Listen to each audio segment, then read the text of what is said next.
Episode शुरू करने से पहले आप सभी से एक छोटी सी रिक्वेस्ट है, अगर यह चैनल पर नए तो चैनल को जरूर से सब्सक्राइब कर लेना और वीडियो को जरूर से एक लाइक कर देना। और without any wasting time let's start this video. Episode की शुरुआत में हम उसी आदमी को देखते हैं जो कि रेवता से कह रहा होता है कि मैं सैकरो की डंजन का चीफ क्लिंट ग्रे हूँ। रेवता कहता है डंजन चीफ, तो क्लिंट ग्रे उससे कहने लगता है इसका मतलब मैं यहाँ सैकरो में काफी हाई पोजीशन पर हूँ और मैं तुमसे एक एहसान मांगना चाहता हूँ। और वो कहने लगता है मैं पड़ोसी सिटी हैथरो के खिलाफ एक न्यू डंजन बैटल में तुम्हारी मदद लेना चाहूंगा। और वो बताता है सैकरो की ईस्ट की सभी डंजन्स में ड्रॉप्स के रूप में मीट है। और जैसा कि तुम जानते हो हेट्रो लाइव स्टॉक सिटी है और हेट्रो और सैकरो के बीच में एक नया डंजन पाया गया। और उल्लेखनीय रूप से इस डंजन में जो ड्रॉप्स हैं उनमें आधे वेजिटेबल्स और आधा मीट है। और यदि वेजिटेबल्स आधे से ज्यादा बनते हैं तो सैकरो इस पर दावा कर सकता है। तो रेवता उससे कहने लगता है क्या ये चुनना एब्सोल्युटली जरूरी है कि ये किस शहर का होगा। तो क्लिंट ग्रे उससे कहने लगता है हर बार ड्रॉप्ड आइटम खरीदने पर टैक्स लगाया जाता है और डंजन्स की ओनरशिप से टाउन की इकोनॉमिक हेल्थ पर बहुत बड़ा फर्क पड़ता है।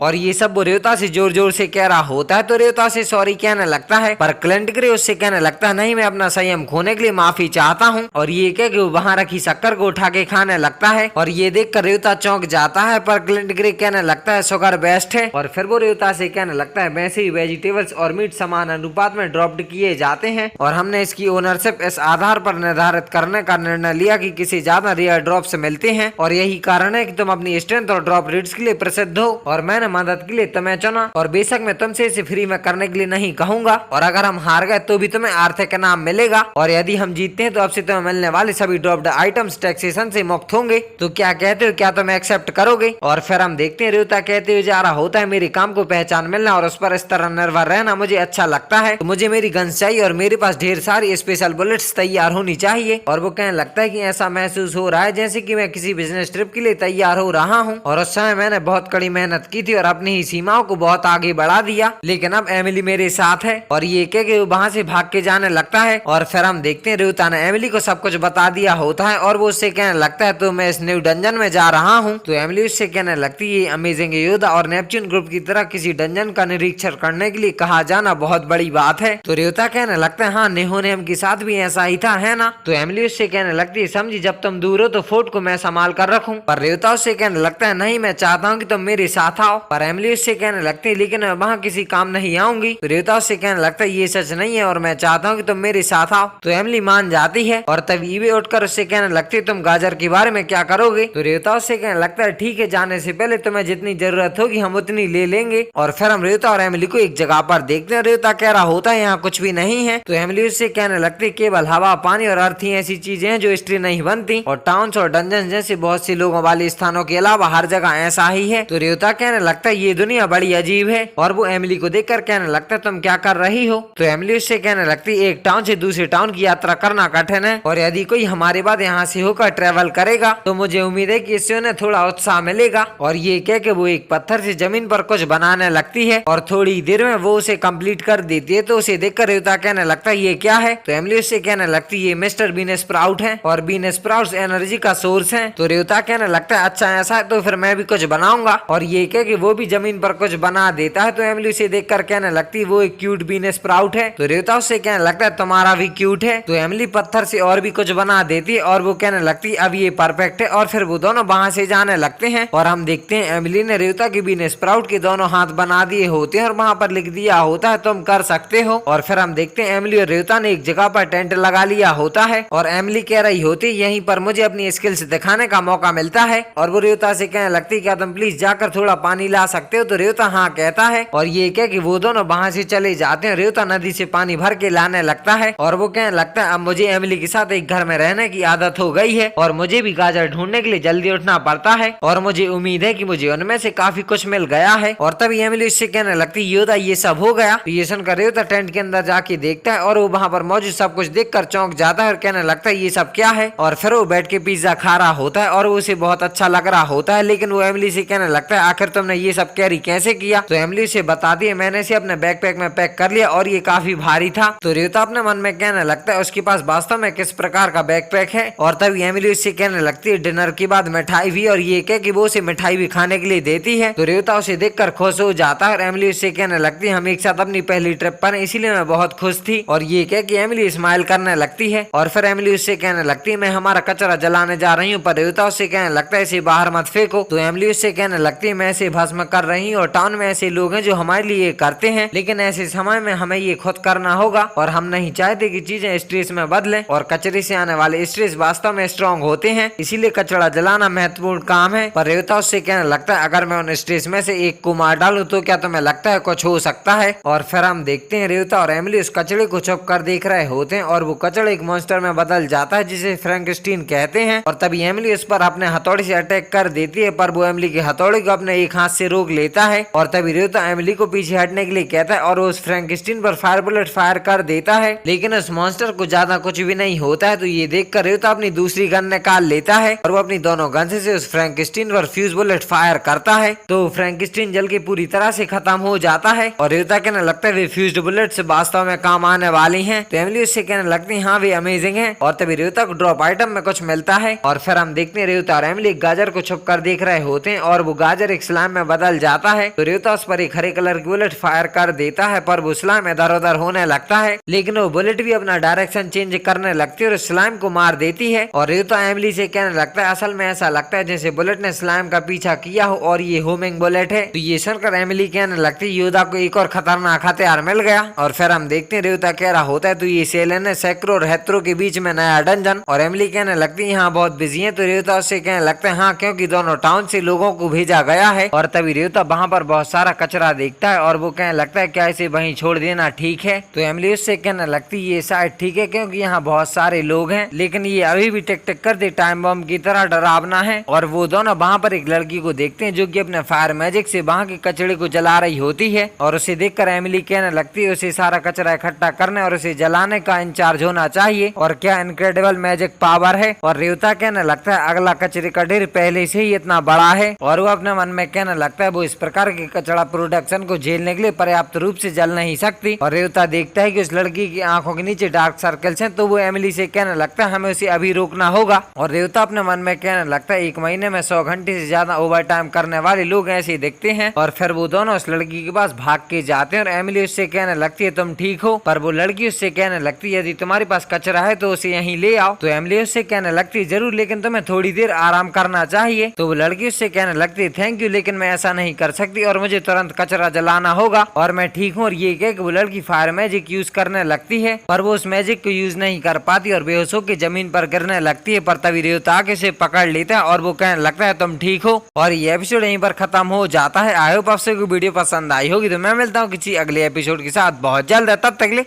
Bye bye.